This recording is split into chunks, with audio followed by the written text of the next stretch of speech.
मैले सोचिसकेँ कि अब जति बेर मलाई भिडियो बनाउनु मन लाग्छ म त्यति बेरै भिडियो बनाइहाल्छु भनेर। अनि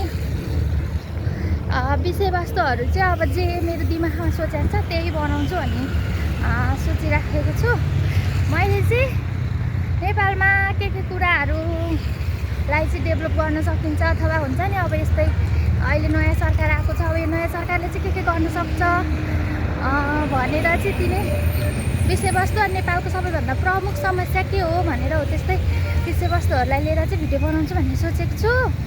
अनि आजबाट चाहिँ मेरो यो पहिलो भिडियो हो होइन, हजुरहरूले माया गरेर साथ सपोर्ट गरिदिनुहुन्छ भन्ने मलाई लागिरहेको छ।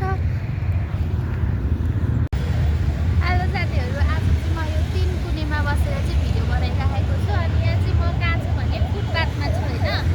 अनि म चाहिँ भिडियो कसरी बनाइराखेको छु भने यो जब यो गाडीको ट्राफिक लाइट बल्छ अनि त्यसपछि यहाँ गाडीहरू आउँदैन अनि म चाहिँ भिडियो बनाइराखेको छु। यता चाहिँ ट्राफिक खुलेको छ, यता छैन, अनि त्यही भएर ल। अनि यहाँ राखेको है मैले एकछिन चाहिँ, तर त्यहाँबाट चाहिँ राम्रो आउँदो रहेछ क्यामेरा, तर हुँदै भएन क्या त्यहाँ राखेर बनाउँछु भनेको। अनि नेपालको चाहिँ प्रमुख समस्या भनेको चाहिँ मलाई के लागेको छ भने अहिले भनेको चाहिँ नेपालको प्रमुख समस्या भनेको चाहिँ बसाइसराई हो है। एउटा यो चाहिँ हजुरहरू एग्री गर्नुहुन्छ कि गर्नुहुन्न, म चाहिँ बसाइसराईलाई चाहिँ प्रमुख समस्या मान्छु मेरो हिसाबले चाहिँ होइन, हजुरहरूको हिसाबले हो कि होइन। देशमा धेरै विकास त भयो होइन, विकास सँगसँगै धेरै विनाश पनि आउँछ कि।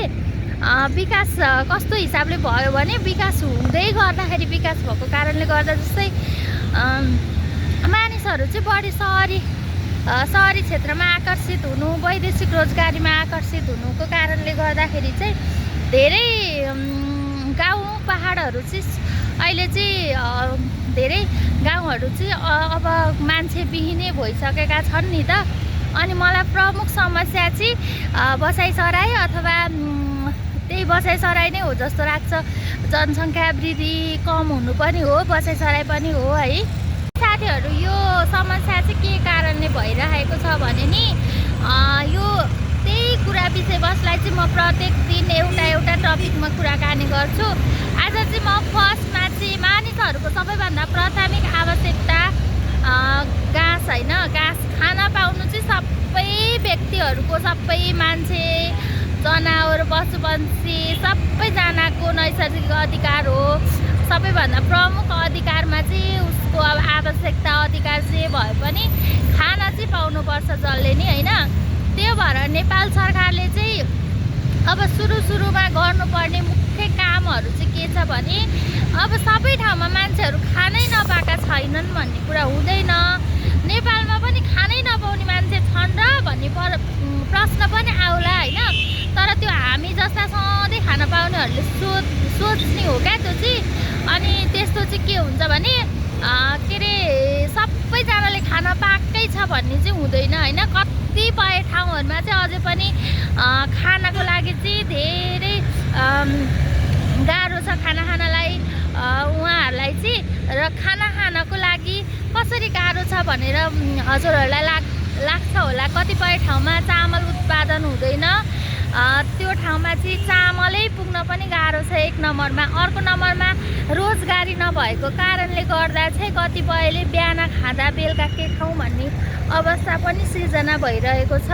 र त्यसै गरी कतिपय ठाउँमा चाहिँ यो विभिन्न किसिमका प्राकृतिक प्रकोपहरूको कारणले गर्दा उहाँहरूको बालीहरू नष्ट भएको कारणले गर्दाखेरि उहाँहरूले खाना पाउनुहुन्न।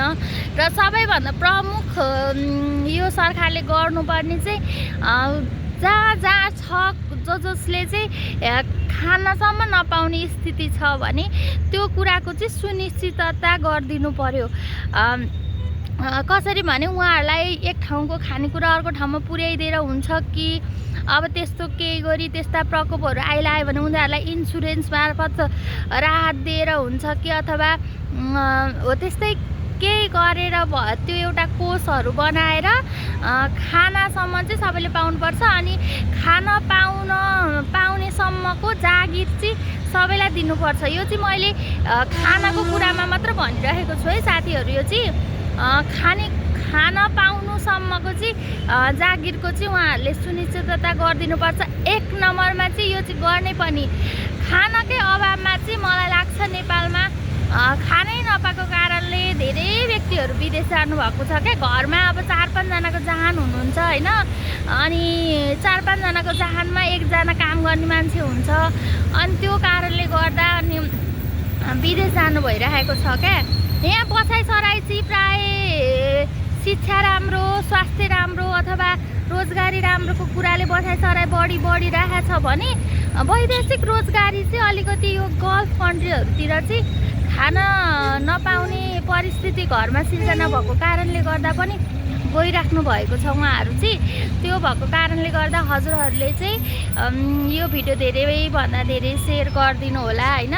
यो चाहिँ मलाई मेरो मनमा लागेको कुराहरू हो होइन। अब हजुरहरूको भनाइ के छ मलाई थाहा छैन, तर मलाई चाहिँ आजभोलि धेरै मनमा कुराहरू खेल्ने भएको कारणले गर्दाखेरि चाहिँ मैले यो भिडियो बनाइरहेको छु। अनि म चाहिँ अहिले यो 3 कुनेमा बसेर भिडियो बनाइरहेको छु। अनि यहाँ चाहिँ गाडीहरू जाममा छ होइन, अनि त्यो गाडीको मान्छेहरूले चाहिँ मलाई हेरिरहेका छन् साथीहरू। म एकचोटि ब्याक गरेर हजुरहरूलाई देखाउँछु है। यहाँ सबै यो गाडीहरू छ, अनि त्यो गाडीको मान्छेले चाहिँ मलाई हेरिरहेको छ, अनि यतातिरका मान्छेहरूले नि मलाई हेरिरहेका छन्। यो केटी एक्लै किन होला खेल्यो भनेर होला है साथीहरू। फाइनली जाम खुलो है, एकदम रमाइलो हुँदो रहेछ यहाँ बसेर त्यो मान्छेहरूको एक्सप्रेसन के भन्छ नि त्यो हेर्नलाई चाहिँ। अनि आजबाट चाहिँ म यस्तै मेरो दिमाग धेरै गिदी खान्छ क्या, मेरो दिमाग धेरै खान्छ होइन। अनि यो दिमाग शान्त गराउने उपाय भनेको चाहिँ यो भिडियो नै हो। किनभने मैले पहिला पनि धेरै भिडियोहरू बनाउँथेँ, आज भिडियो बनाउन अलिक कम गरेको होइन। अनि त्यही भएर मेरो कुराहरू चाहिँ धेरै दिमागमै खेलिरहेको छ। अनि त्यही भएर अब सुन्न मन लाग्नेहरूले सुन्नुहुन्छ, राम्रो लाग्यो भने सेयर गर्नुहुन्छ होइन, राम्रो नलाग्नेहरूले सेयर गर्नुहुन्न। तर अब आजबाट चाहिँ म मेरा सबै भनाइहरू चाहिँ युट्युब मार्फत हजुरहरू सबैलाई फेसबुक युट्युब मार्फत चाहिँ यो मेरो विचारहरू चाहिँ राख्नेछु। ओके साथीहरू, फेरि अर्को टपिकमा चाहिँ अब बसेर फेरि 3 दिनपछि चाहिँ म लामो भिडियो राख्छु र यसको सर्ट भिडियो पनि राख्छु, अनि लङ भिडियो पनि हुन्छ। हजुरहरूले लङ भिडियोमा चाहिँ डिटेलमा हेर्न सक्नुहुन्छ भने सर्ट भिडियोमा चाहिँ सर्टमा हेर्न सक्नुहुन्छ। त्यही हो। अब प्राय म अब यसै गरी अफिसबाट घर जाँदाखेरि यसै गरी भिडियोहरू बनाउँछु। मेरो 3 कुने हुन्छ जक्सन चाहिँ, किनभने म अफिसबाट फर्किँदाखेरि कोटेश्वरसम्म हिँडेर जाँदाखेरि चाहिँ यो 3 कुने चाहिँ मेरो फेभरेट प्लेस हो होइन। अनि अब घर गएर भिडियो बनाउँछु भनेर सोच्दै घर पुग्दाखेरि अल्छी लागिसक्छ क्या साथीहरू मलाई। अनि यति बेला चाहिँ म एकदम फ्रेस हुन्छु, अनि त्यही भएर यति बेलै भिडियो बनाउँछु।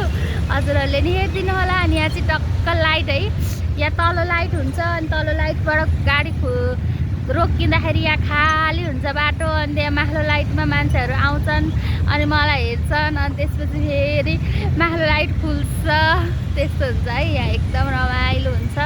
अनि सिरिरी हावा चलेको छ, हिजो बेलुकाको हावाहुरी पनि याद आइरहेको छ। अनि अहिले चाहिँ सिरिरी हावा चलिन्छ। यहाँनिर यो 3 कुनेमा फुलहरू पनि यस्तो मजाले फुलिन्छ कि म हजुरहरूलाई भोलि भिडियो बनाएर देखाउँछु। धेरै विषयवस्तुमा कुरा गर्नु छ, आज एकै दिन नगरौँ होइन। ओके बाई बाई साथीहरू, अर्को भिडियोमा फेरि भेटौँला।